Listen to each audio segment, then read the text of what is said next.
साथियों नमस्कार। आप सभी का बहुप्रतीक्षित प्रोग्राम एक्सेल के अंदर आपके लिए एक ऑटो जनरेट प्रोग्राम बनाए हैं ताकि आप आसानी से द्वितीय श्रेणी और तृतीय श्रेणी अध्यापकों के लिए आसानी से 1 मिनट के अंदर ऑर्डर के साथ साथ एरियर सीट भी जनरेट कर लेंगे। इसकी जो प्रोग्रामिंग है वो बहुत ही शानदार तरीके से की गई है, जिसके अंदर आप केवल कंफर्मेशन जो डेट है वो डालेंगे और आपकी एरियर सीट तैयार हो जाएगी। आपको ये भी सोचना नहीं पड़ेगा कि आप उस माह के अंदर कितने दिन फिक्स पे से वेतन बनेगा और कितने दिन जो नियमित वेतन है उसके अनुसार आपको एरियर सीट तैयार करनी है। ये प्रोग्राम अपने आप उस सीट को तैयार करेगा। तो चलिए हम इस प्रोग्राम के बारे में विस्तृत जानकारी देते हैं आपको। जैसे ही आपके सामने जो दिख रही है स्क्रीन पर, ये मास्टर सीट है जिसमें डाटा एंट्री करनी है। इसके ऊपर एंट्री सीट लिखा हुआ है। इसके अंदर सबसे पहले अपना कार्यालय का नाम हिंदी और इंग्लिश दोनों में इनपुट कर लेना और नीचे डीडीओ का नाम। डीडीओ के नाम के अंदर आप केवल नाम ही लिखेंगे। अगर आप ऐसे कोई अंक वगैरह लिख देंगे तो ये प्रोग्राम आपको मना कर देगा कि कोई अंक नहीं भर सकते, क्योंकि डीडीओ का नाम होता है वो लेटर्स यानी शब्दों के अंदर होता है। तो आप उसको शब्दों के अंदर लिखना है। और जो डीडीओ का पद है वो सेलेक्ट बटन के माध्यम से आप सेलेक्ट कर लेना। हिंदी के अंदर भी सेलेक्ट बटन है और इंग्लिश के अंदर भी सेलेक्ट बटन है, आप इसमें से सेलेक्ट कर लेना।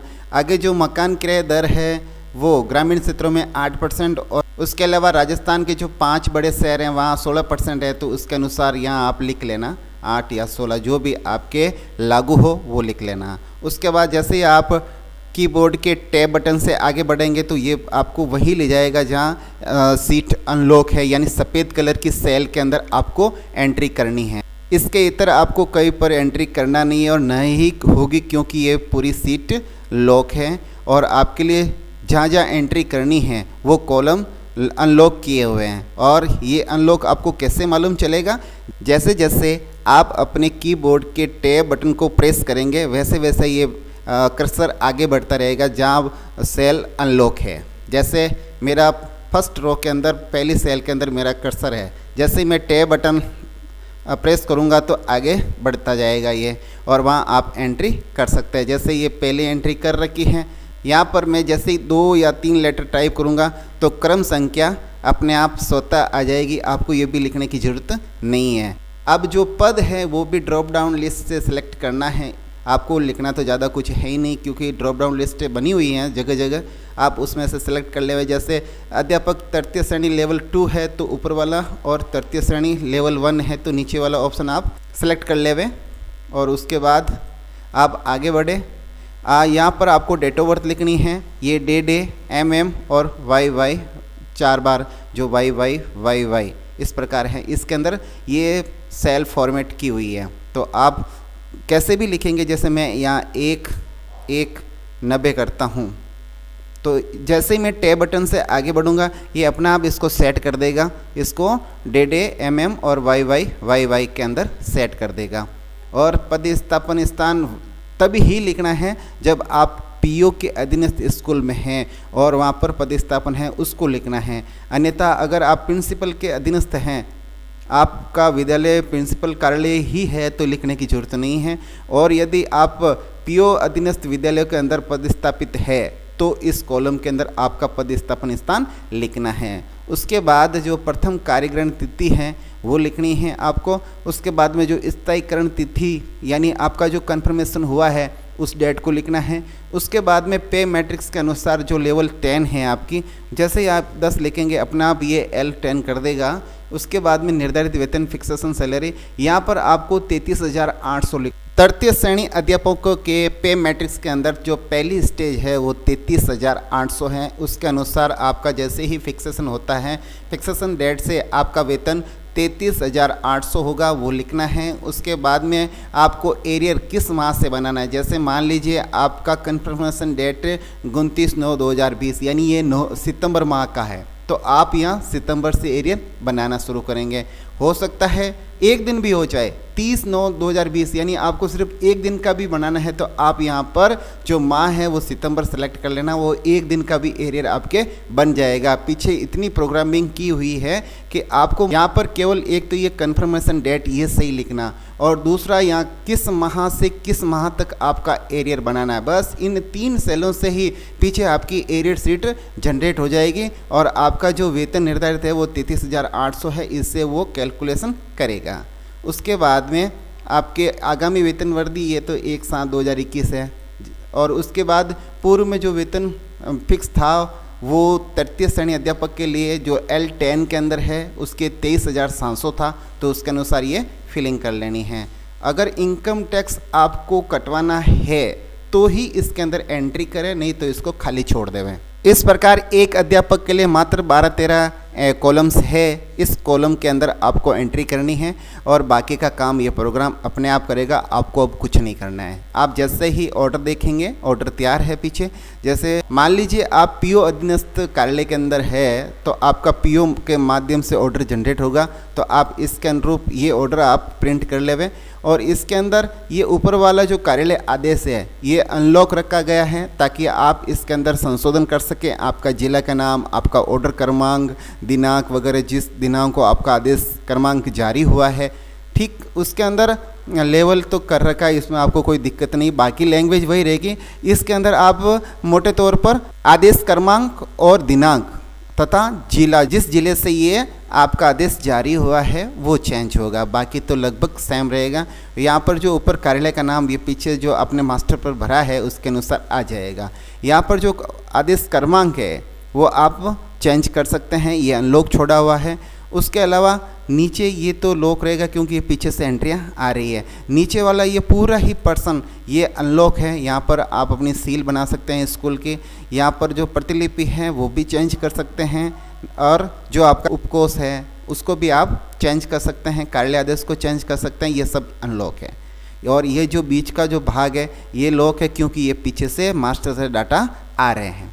उसके बाद जो ऑर्डर है प्रिंसिपल, हो सकता है आप प्रधानाचार्य के अधीनस्थ उसी स्कूल के अंदर हैं तो प्रिंसिपल का जो आदेश है वो निकलेगा, प्रिंसिपल ऑर्डर, और इसके अंदर भी वही है। ये मैटर अनलॉक छोड़ा हुआ है, आप अपने अनुसार इसको चेंज कर सकते हैं। बाकी का मैटर लॉक बीच वाला, और नीचे वाला जो पर्सन है ये पूरा ही अनलॉक है, इसके अंदर आप चेंज कर सकते हैं। तो इसमें कोई दिक्कत नहीं आएगी। आपको नॉर्मल कुछ एंट्रियाँ चेंज करनी है जो आप अपने स्तर पर कर लेंगे। और पीछे बचा जो मैटर एरियर सीट का है वहाँ चलते हैं। मेन तो आपका एरियर सीट है वो फुली लॉक्ड है और उसको पूरी अच्छी तरीके से उसको हमने तैयार किया है। ये आपके लिए एरियर सीट है। इसके अंदर एक पीले कलर की सेल दिखेगी, उसके अंदर आपको अपना जो सीरियल क्रमांक है मास्टर सीट के अनुसार वो डालना है। जैसे 1 नंबर पर ये एंट्री थी, और यदि मैं इसको यहाँ से हटा दूँ तो ये पूरी सीट खाली हो जाएगी, आपके लिए ब्लैंक सीट मिलेगी। आप इसे ब्लैंक यूज भी कर सकते हैं। और जैसे ही मैं यहाँ क्रम संख्या डालूँगा ये फिल हो जाएगी। इसके अंदर जो भी डाटा है वो आपके मास्टर सीट पर भरे गए डाटा के अनुसार फिल हो रहे हैं। इसके अंतर्गत आपके किस माह से किस माह तक की सीट तैयार करनी है वो पीछे आपने मास्टर पे भरा, उसके अनुसार यहाँ आ गया। इसके अंतर्गत पे ड्यू और पे ड्रान सब आ चुके हैं, डिफरेंस वगैरह निकाल दिया गया है, एनपीएस का डिफरेंस निकाल दिया गया है। ऐसा ही अभी तक आपके लागू नहीं हुई है फरवरी तक, तो ये 0-0 ही रहेगा। और कोरोना रिलीफ फंड के अंदर माह सितंबर और अक्टूबर के अंदर जो कटौती हुई है उसको भी हमने मेंशन किया है, उसके अंदर भी डिफरेंस निकलेगा, वो भी मैं रखा। अगर आप टैक्स कटवाना चाहते हैं, हो सकता है आपका टैक्स बन रहा है तो आप यहाँ कटवा सकते हैं, नहीं तो इसको शून्य ही रहने देवें, टोटल रिडक्शन हो जाएगा। हो सकता है आपके अक्टूबर माह की किसी डेट को ज्वाइनिंग हुई है और उसके अनुसार कंफर्मेशन हुआ है, तो आप मात्र क्या करेंगे, यहाँ सितंबर की जगह अक्टूबर सेलेक्ट कर लेंगे। जैसे ही आपकी जो एरियर सीट है वो अक्टूबर से आपका एरियर की कैलकुलेशन और गणना करेगी। और हो सकता है आपका दिसंबर माह है तो आप यहाँ पर मास्टर सीट पर किस माह से एरियर मिलेगा या from which month will you get the arrear, तो यहाँ आप अगर दिसंबर माह करते हैं तो आपका जो एरियर सीट है वो दिसंबर से कैलकुलेशन करेगा। इसको बहुत अच्छे से तैयार किया गया है, इसमें काफ़ी मेहनत लगी है। आप इसको यूज करें, आपको बड़ा आनंद आएगा। आपको कुछ नहीं करना है, जो आपकी कन्फर्मेशन डेट है वो सही से लिखें। साथ ही साथ आपको किस माह से किस माह तक आपको एरियर चाहिए वो आपको तारीख यहाँ मास्टर शीट पर सिलेक्ट करना। तो मैं आपको इसको, जैसे मुझे चाहिए सितंबर से लगाकर मैं यहाँ सेलेक्ट करता हूँ अप्रैल, तो ये एरियर जो सीट है वो सितंबर से एरियर तक कैलकुलेशन करेगी। हमने यहाँ जून तक यहाँ पर दे दिया है। आपको किसी प्रकार की कोई दिक्कत नहीं होगी, आसानी से कर लेंगे। और जैसे मैं यहाँ तारीख और चेंज करके बता देता हूँ, जैसे मैं यहाँ नवंबर से मार्च तक चाहता हूँ, तो ये मार्च मैंने सेलेक्ट किया, यहाँ पर नवंबर, यहाँ पर मार्च। तो जैसे ही मैं एरियर शीट देखूँगा नवंबर से मार्च तक का एरियर आपके सामने कैलकुलेशन हो रहा है, बिना किसी प्रॉब्लम, बिना किसी दिक्कत के। आपको कुछ नहीं करना, 2-3 बटन से सेलेक्ट कर मंथ सेलेक्ट करना है। आपका जो वेतन है वो सही तरीके से मेंशन करना। तो इस प्रकार मैं आशा करता हूँ कि आपको ये प्रोग्राम बहुत अच्छा लगेगा। साथ ही साथ सेकंड ग्रेड जो है टीचर्स, उसके लिए भी मैंने सीट बनाई है। ये सेकंड ग्रेड की सीट है, जिसके अंदर आपको यहाँ पर कुछ नहीं, जो पद है वो चेंज किया है। साथ ही साथ इसके अंदर जो लेवल है वो 11 लिखना है, और जो निर्धारित वेतन है वो है 37,800, ये आपको सही से मेंशन करना है। और जो पूर्व में जो फिक्स वेतन मिल रहा था वो 26,500 था, तो ये आपको इतना सा लिखना, चेंजिंग करनी है। बाकी इसके अंदर संयुक्त निदेशक महोदय जी वो ऑर्डर जारी करते हैं, इसलिए यहाँ पर उनका मेंशन कर दिया है। और बाकी ज़्यादा कुछ परिवर्तन है नहीं। इसके अंदर नीचे आप परिवर्तन कर सकते हैं, ये अनलॉक छोड़ा हुआ है। और एरियर सीट जो अभी हमने बताई सेम वही, इसके अंदर मंथ से मंथ आ जाएगा और लेवल हो जाएगा। बाकी वही कैलकुलेशन जो थर्ड ग्रेड के हो रहा है वो भी सेकंड ग्रेड के, केवल वेतन चेंज, जैसे ही वेतन चेंज करोगे वेतन अंतर तालिका तैयार हो जाएगी। अब मैं आशा करता हूँ कि ये प्रोग्राम आपको बहुत अच्छा लगेगा, आपको बेहद पसंद आएगा, क्योंकि इसमें बहुत मेहनत लगी है। अगर आपको ये प्रोग्राम अच्छा लगे तो इसको लाइक और शेयर करें और अधिक से अधिक साथियों तक इनको पहुँचाएँ, ताकि अधिक से अधिक साथी लाभान्वित हो सके। और अच्छे प्रोग्राम के लिए हम मेहनत कर रहे हैं, आपके लिए अच्छा सा प्रोग्राम लेकर आएंगे। तब तक के लिए हमें आगे दीजिए। नमस्कार, वंदे मातरम, जय हिंद।